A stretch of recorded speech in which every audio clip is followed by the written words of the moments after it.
Fishing like a local isn't just about catching fish. It's about connecting with the environment and the people who call it home.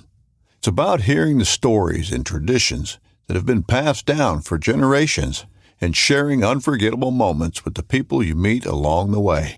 Fishing like a local is having an experience that stays with you forever. And with Fishing Booker, you can experience it too, no matter where you are. Discover your next adventure on Fishing Booker. This upcoming concert season will be all about the boots, and Tecovas is your stop for the best in Western style. Tecovas has seasonal and limited edition offerings this spring and summer, including men's and women's boots, apparel, hats, bags, and more. All Tecovas boots are made by hand in a time-honored tradition with timeless styles that are always on trend. And Tecovas has first wear comfort with little to no break-in period. It's hard to find this level of comfort paired with this level of style. Stop by your local Tecovas store, have a complimentary drink or two, that's WCB style, and shop new styles. The smell of fresh leather and friendly staff are at your service. Many stores even have leather custom branding to make your boots truly personalized. And with regular live music and events, there's no in-store experience like it. If you can't make it into a store, just visit tecovas.com. That's TECOVAS.com.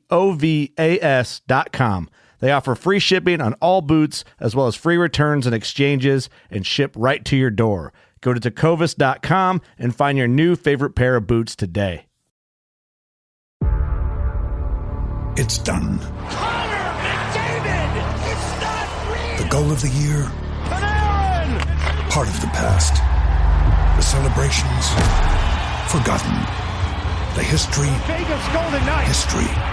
We're back to a blank slate. Clean ice. All that matters now is what happens next. The Stanley Cup playoffs. Eastern Conference Final begins Wednesday.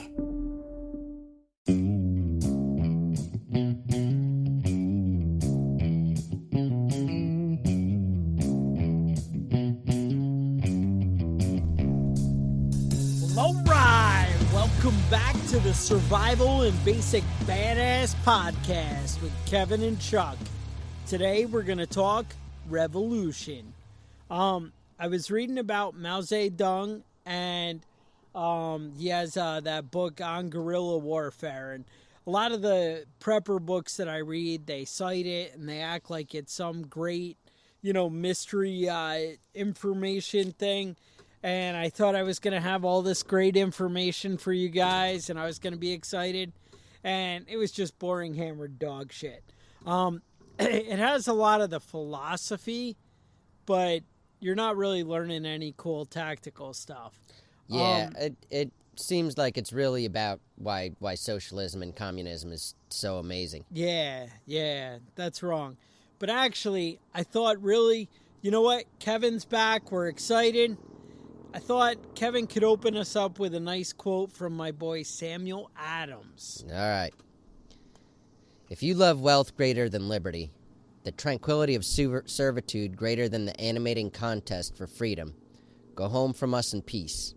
We seek not your counsel nor your arms. Crouch down and lick the hand that feeds you. May your chains set lightly upon you, and may posterity forget you are our countrymen. Now, why I thought this was such an appropriate quote for today's podcast is, I don't know, in the prepper community, everybody kind of talks about, economic collapse, and some people almost seem like they're excited, like they want the shit to hit the fan. They want it to happen. So they can, embrace the world or create the new world that they imagine or whatever. But I thought, maybe we should do like a little retrospective and go back and look at how revolutions have worked out, for the world. Yeah, for the most part, it doesn't. It's a 50-50 mix. It's 50-50 mix. You might not come out on top with that. And the thing is, too, maybe there are steps that we could take to kind of ensure the outcome that we want. Right. A lot of the prepper books, they kind of end up with, like the one I was just reading, Patriots by Rawls. He talks about an economic collapse, and then in the end, basically the government steps in to restore order after, an indeterminate amount of time. I think it's like 5 years or something in the book. But basically it's like, the guy's like a city councilman or whatever, and he's like, you need somebody who knows how to plan and organize shit. So I should be the new president and whatever. And we should do all the same things. And, in order to just get back order, we need to take all your guns away from you because I don't need any kind of uprising. And, there's a lot of hooligans running around and terrorizing and raping. And if we just take the guns away from everybody, then it'll all be okay. And I just thought, let's talk about what happens in revolutions, what ends up being the outcome. When you get rid of your government, who fills that void? It's usually somebody who's ready to fill that void.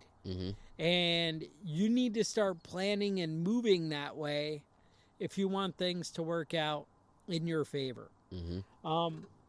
So I did do a lot of, reading of Mao Zedong, and he had some quotes, like his whole philosophy was that basically people go through like medieval kind of feudal system, where they're just like barbarian kind of living hand to mouth.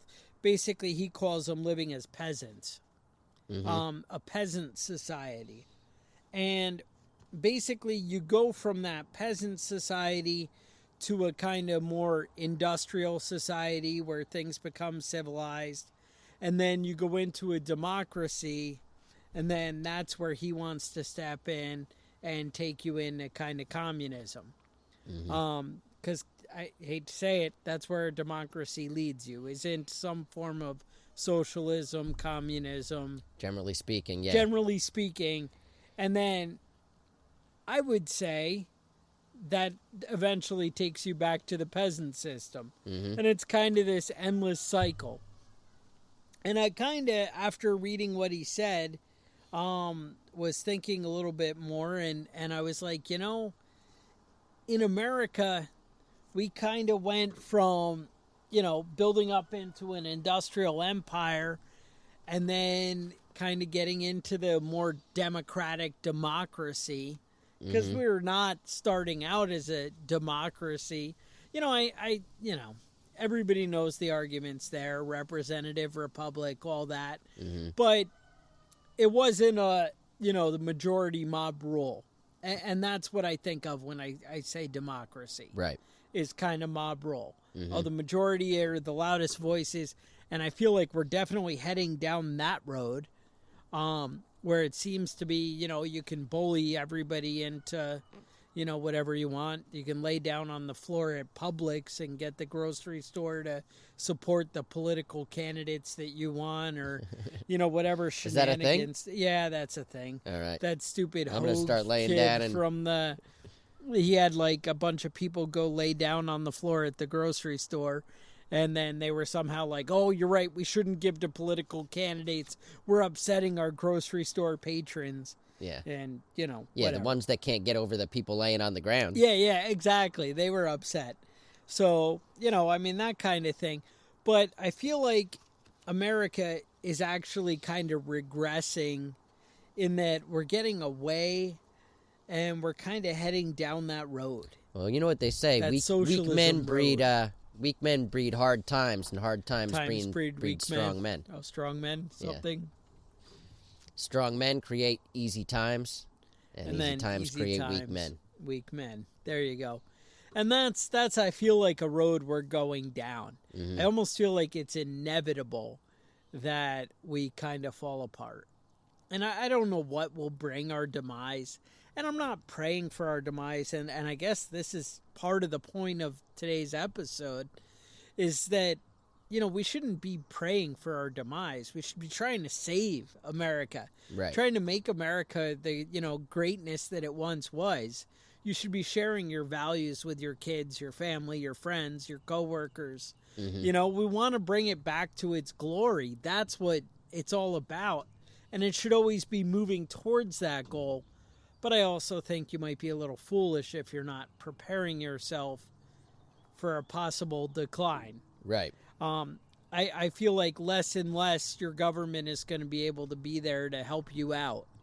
I don't want to end up in a FEMA camp. Nah, me neither. And that's how I see most, revolution things going. You either end up in a FEMA camp or you end up prepared and some kind of warrior. Mm-hmm. And that's a dangerous, a dangerous line. You got to pick the right side. See, that's the whole thing is there's, all these different revolutions and, they don't always end out like America. We overtook the British and it ended up, working out pretty great. But that's kind of the exception rather than the rule. We recently, more modern times, we had that Arab Spring, right? Right. A lot of countries ended up having a big uprising. Tunisia. Yeah, and Tunisia was one that actually worked out pretty well. How'd that work out for That them? started in December 18th, 2010. That was the first First Arab of the ripple nation. effect kind of thing, yeah. And that actually, only 338 people ended up getting killed in the whole thing. And they had democratic elections. And now have a democratically elected leader. So, it's pretty impressive. But I forget the name of the dictator that was in charge in Tunisia. But he was a real nasty piece of shit. Yeah. So, I mean, I always thought Tunisia was like a vacation spot. And then when I was in the Navy, our helicopters, I guess, all of a sudden, we're hanging out. I don't know where I am, somewhere in the Middle East. right. And all of a sudden, oh, you're in Tunisian airspace and we're going to shoot you down. Mm-hmm. And we're like, oh, I guess it's not a vacation wonderland. And then we were like, yeah, and you're cool, MiG. We're a guided missile cruiser, and you shoot down our helicopter, and we're going to shoot you down. Yeah, that's not really a competition, guided missile cruiser versus a MiG. Not really fair. No, but I don't know. I can't really discuss any more about how that played out. But my favorite, the most interesting one, was the revolution in Libya.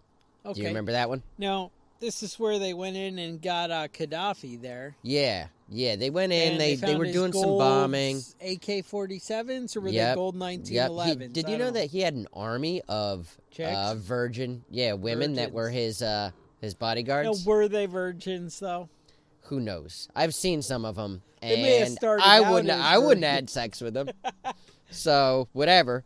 But that was about 8,000 to 10,000 people dead in that one, and that led to another revolution in 2014. Didn't work out so well for Libya or for Muammar Gaddafi, who got raped in the butt with a knife. Ooh, So I mean, sometimes that happens. that does not sound good. So, if you ever want to play a prank on your friend and jam something up their butt, just yell Gaddafi when you do it. And it means you're not gay. It's just a fun time. Fun not time to sure hang out that's when you're right hanging at out with all. your friends. Yeah. Egypt, that started in 2010. Okay. I guess cops drugged some kid, Khalid Saeed, out of an internet cafe and just beat him to death. He wasn't a terrorist of any sort. He wasn't a political dissident. He was just some dude that they drug out and beat the shit out of him. So that kind of set things off. Some guy on Facebook started a Facebook page called We Are All Khalid Saeed.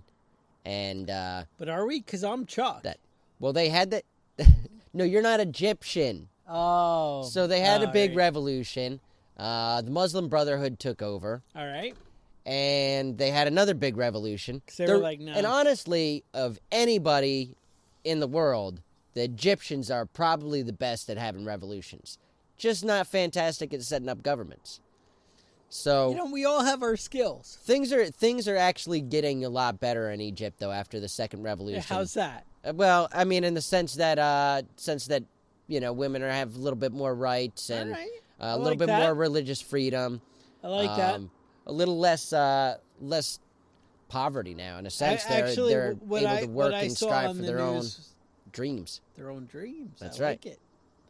What I saw on the news was, we know things are good in Egypt now because people are out in the streets protesting.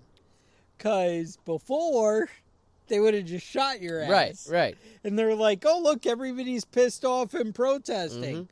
Good things are coming. Now, let me tell you, though, on a side note on Egypt, Yes. apparently they treat dogs over there very poorly. All right. So, we don't have enough stray dogs in the United States. They're actually importing stray dogs now From to the United Egypt. States. You can actually get a dog from Egypt to live in your house, and I have that dog in my house right now. What? A long-haired Chihuahua that Was formerly an Egyptian. formerly named Cleopatra. I renamed that because that's stupid. But as much as I hate little dogs, that dog, man, he chews up all the woodchucks. So I can't complain. She's doing a good job protecting the garden. So I like it. I let her be. Nice. All right. Sorry on that about Little that side side note? note, but All right. No. Not all the revolutions ended up very well though. The Bolshevik Revolution, Tell me about the Bolsheviks. 1905. All right. That was Tsar Alexander, I think. He was the guy that had Rasputin as his oh, nice. the evil monk there with the 12-inch. Anyway, Anyway, moving He, right along. nobody understood why he was putting all his friends in prominent positions. Nobody understood why he was there, and it was because their son had that disease where you bleed to death, where you bleed out all the time. Anytime you get a cut, it just keeps bleeding. Hemophiliac? Hemophiliac. He was a hemophiliac. Or Right. Hemophilia. And Rasputin could magically just cure it every time he got sick. So they kept him around because he was the only male heir. So they kept him around. But it just exacerbated all the problems. And Russian aristocracy was famous for being really brutal. Beating people to death, just because and things like That's that. the So thing. Like you think of the end of World War II. Everybody was like, oh, Hitler was so bad and the concentration camps and all this. Mhm. Russia was doing the same shit. Right. And let's not forget. Even after World War II, Russia kind of took over the camps and we're like, yeah, we just won't say anything. Yeah. Is that cool? Yeah. And everyone's like, yeah, no, that works. Because I think Hitler's total was 12 to 14 million. Stalin beat that, blew that out of the park, man. 20 million people dead in the first 15 years. Yeah. No, he just took care of it. But I mean, being a Russian in Russia in 1905 to 1915, not a fantastic place to be. No, didn't end up well for just about anybody, and they're still dealing with it right now. So I mean, not every revolution leads to good things, but the real champion. Yeah, who's the winner? Chairman Mao Zedong. All right. 55 million people starved to death. 55. Now, and he still gets a Christmas ornament in the White House under Does he? Obama? Yeah. Oh, that's pretty fantastic. They had He the Mao would have Zedong he ornament. actually murdered all the Christians in China, so why not make him into a Christmas ornament? I'm sure he would be happy about that as well. You see, the irony is deafening. Mm-hmm. I thought it was interesting. He had that Great Leap Forward. That was like a 5 or 10 year campaign. I forget what it was. Sometime in the 50s, where they were going to change from a rural farming country into an industrial machine. And one of the things they did was they got every person in the entire country for 5 days straight to go outside and bang pots and pans together. Yes. And it would scare all the birds up into the air. That's how you start a revolution. And they would... This is after the... Well, okay. I guess the revolution's still going on. I don't know how those revolutions work there. But they got all the birds so that they were constantly flying and wouldn't perch anywhere. And they would get exhausted and just fall out of the sky. And then everyone would run over and stomp on them. Yes. So now the birds weren't eating the crops. But the other thing that birds eat are bugs. And the bugs ate all the crops. Oh. There's like a massive locust infestation after that, and all the crops were eaten, and everybody starved to death. Damn it. Didn't work out so well. That was a good plan, though. I see where it had its Yeah, strength. it had its merits, but they Yeah. should have spent some time killing all the bugs first, maybe, you know? But, All right. you know, you win some, you lose some. I just think that's crazy, though. Everybody standing outside with pots and pans, banging them, and then birds falling out of the sky The and fact just that it run over worked. and stomp on them. The Yeah, fact no, they that it killed like worked. all the birds. They killed like 70% of all the fucking sparrows in the country. I got some birds in my house. Keep getting in the attic. You need a Really bunch get out of with some communists pots over and here to bang pans. some pots and pans. Yeah. Get some commies. Uh-huh. That sounds right. But yeah, that didn't end up well, and still, to this day, that's, you know, if you've ever met someone from China and you have a conversation with them, they have no concept that censorship is wrong in any way, or that the leader just declaring that he gets as many terms as he wants, talking about Xi Jinping. That makes sense. And, you know, they can't even watch time travel movies. Back to the Future is banned in China. Now, wait a minute. We Disappointing. actually have some Chinese listeners. This might be new information for them, right? You now. guys need to get on point and start pirating some Back to the Future. That is a legit movie. That is a legit Michael J. movie. Fox at his best. His best. Yeah, so if you're That in was China listening right before now, the you need to shakes. find this. You need to find this this movie. Get your hands on it. You know, don't let the police find out, but No, you got to keep that on the down low. yeah. No propaganda posters, nothing. Mhm. That sounds right. All right. But yeah, not all revolutions end up well.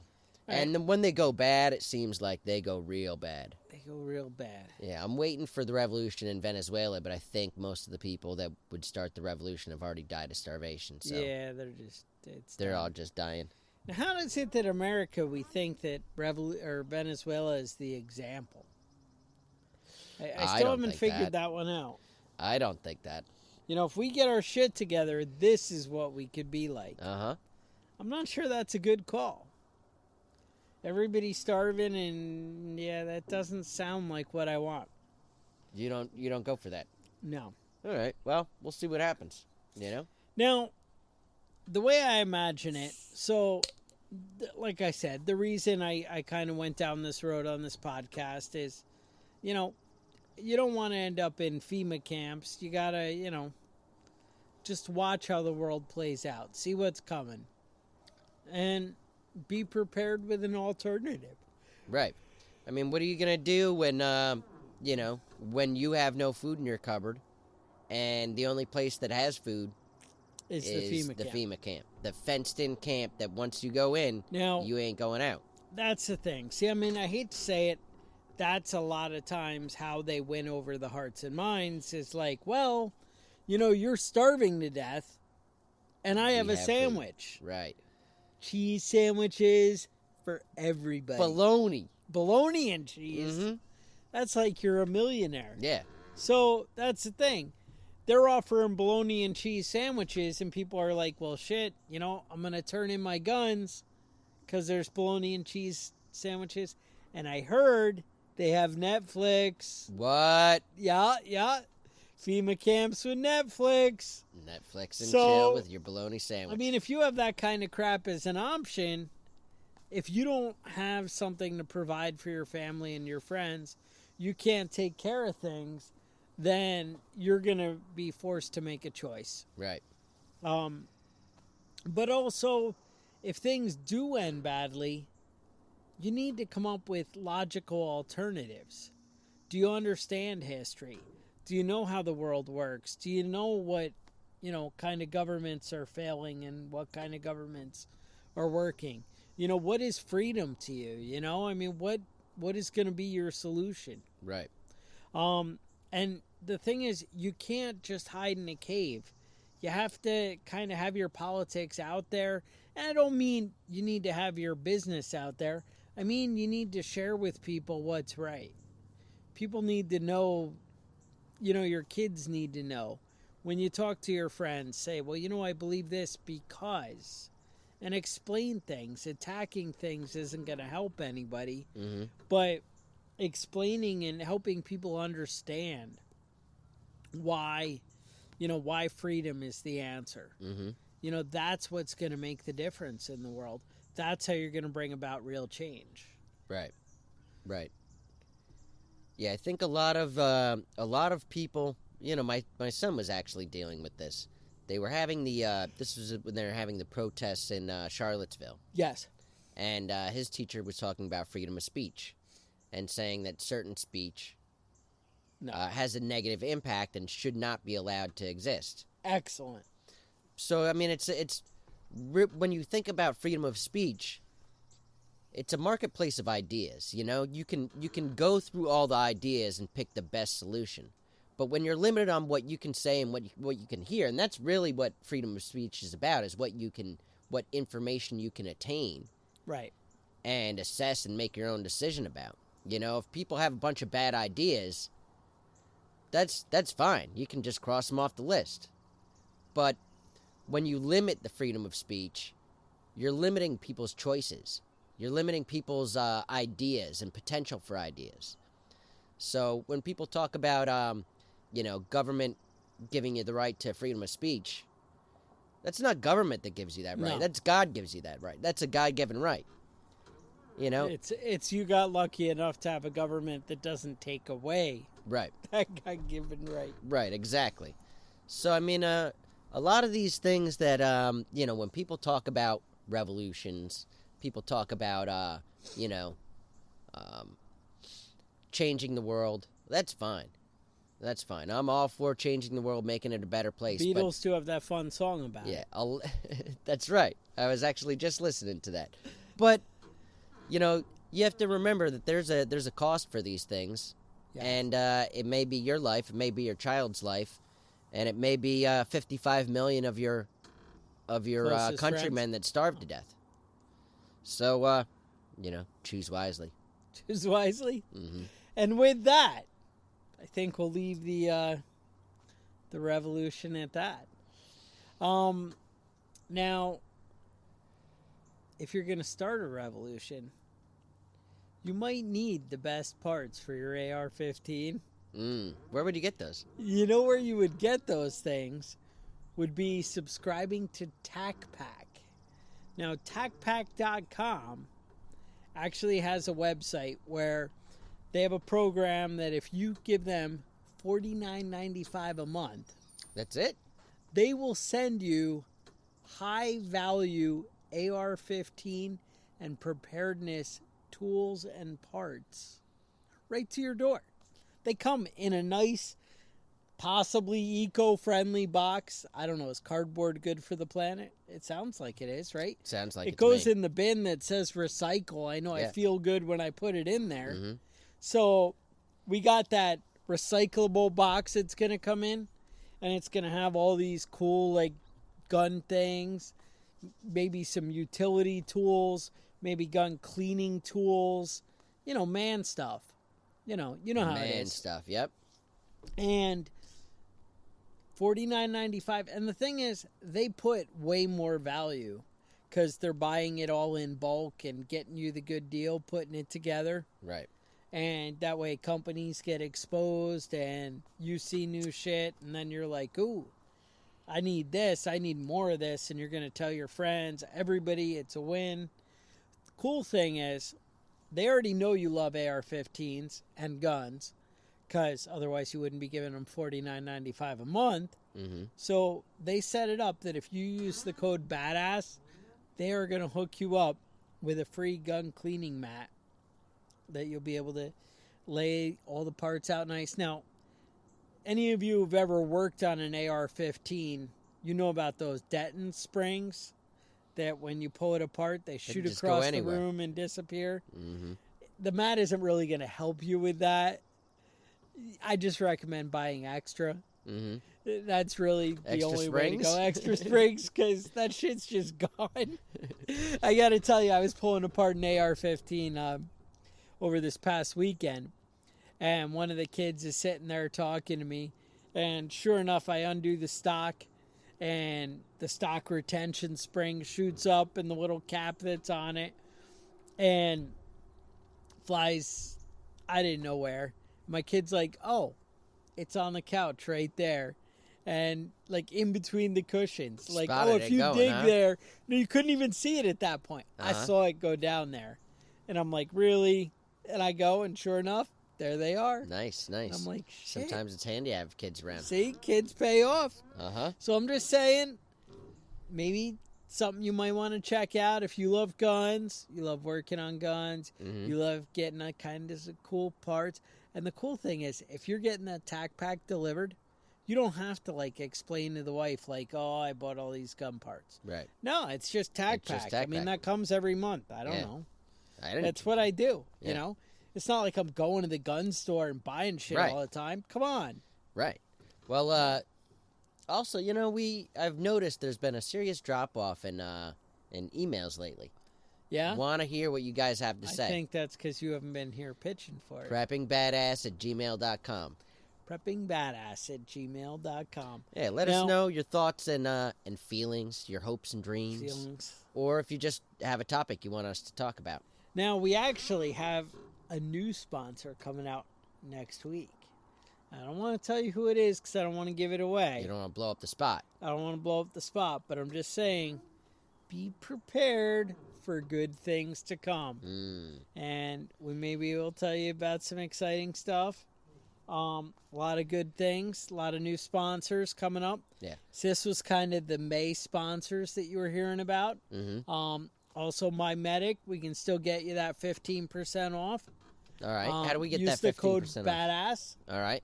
Now, 15% kind of brings prices right to where, you know, where you're feeling pretty good. Mm-hmm. Where you're like, you know, I think I should stock up on that extra stuff. Yeah. I did find a good spot to get some antibiotics, the fish antibiotics. Yeah. I'm going to put a link up in the show notes for that. That's somewhere else. That's something I found, you know, in my research. Mm-hmm. I'm going to hook you guys up if you've been waiting. You're like, ooh, you know, Chuck, the $199, I'm not really down for that. Well, what if I told you $35? That might be something you might consider, right? Yeah. I'd spend So my I'm money going to put on a that. link in the show notes, and that'll be cool. Also, the Survival and Basic Badass podcast Maybe I can is come a up with proud news story. member of the Self-Defense Radio Network. So you guys may want to check that out. They have a lot of cool stuff, a lot of other podcasts on there. You might find some great new stuff when you're bored and you're like, you know, I already listened to the Survival and Basic Badass podcast about 4 times this week. And, you know, now that I've listened to the same episode 4 times and I've gone through the entire library, now you might want to venture out and find something else, you know? Mm-hmm. See if there's something else. Just until next Saturday when the new episode comes out, obviously. You know, one thing I want to touch on. You see that new Supreme Court ruling? Tell me. Apparently, there's a police officer, and apparently they legally have a right to search vehicles parked on the street without a warrant. That sounds horrible. Well, they went up into somebody's driveway and took a tarp off a motorcycle. All right. So this went up all the way up to the Supreme Court, whether they could do that. It's a Fourth Amendment thing. You know, right to privacy, right to, you know, securing your papers in Yep. person, whatever. Securing your motorcycle. So, for a change, I feel like, the Supreme Court ruled in the people's favor, Really? 8-1. Really? So you do need a warrant to go onto somebody's property and search their vehicle, because apparently that was a question. I don't know why, but yeah, cops can't now come onto your property and search your vehicle, which should have been the case the whole time. I just assumed that was the case. I mean, that's where I keep all my drugs and dead prostitutes is in my car in my Right. driveway. So I think it was Judge Alito was the dissenting. He was voice dissenting? there. He thought that it would be okay for police officers because it's a reasonable search. It's reasonable. Yeah. No, it's not reasonable because it's my shit. Yeah, no. So That's too many times we just keep giving a little bit more and a little bit more. And, we just keep compromising, and they take and they take. And it's got to come to an end. So, you guys, stay sharp. Stay on your freedoms. You may want to head over to iTunes. Maybe leave us a review. Check out our YouTube channel, Badass YouTube. I think if you search Prepping Badass. If not, I got a link in the show notes. And now, I will leave you with the kind words of Sir Patrick Henry. All right? Feel good? All right. Stay safe, and we will talk to you guys next week. They tell us, sir, we are weak, unable to cope with so formidable an adversary. But when shall we be stronger? Will it be the next week or the next year?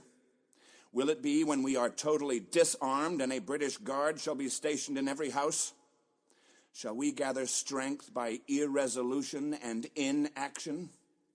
Shall we acquire the means of effectual resistance by lying supinely on our backs and hugging the delusive phantom of hope until our enemy shall have bound us hand and foot? Sir, we are not weak if we make a proper use of that means which a gracious God hath placed in our power.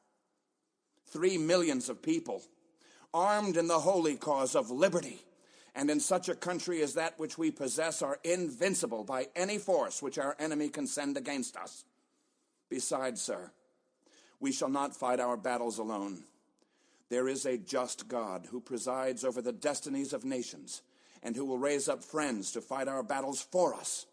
The battle, sir, is not to the strong alone. It is to the vigilant, the active, the brave. Besides, sir, we have no election. If we were base enough to desire it, it is now too late to retire from the contest. There is no retreat but in submission and slavery. Our chains are forged. Their clanking may be heard on the plains of Boston.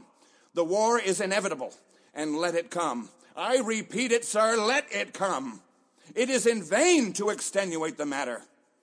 Gentlemen may cry, peace, peace, but there is no peace.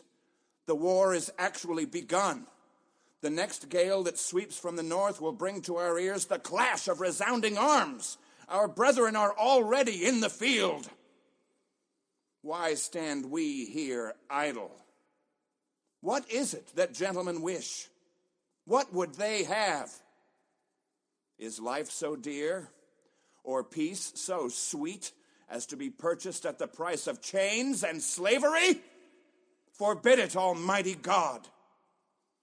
I know not what course others may take, but as for me, give me liberty, or give me death.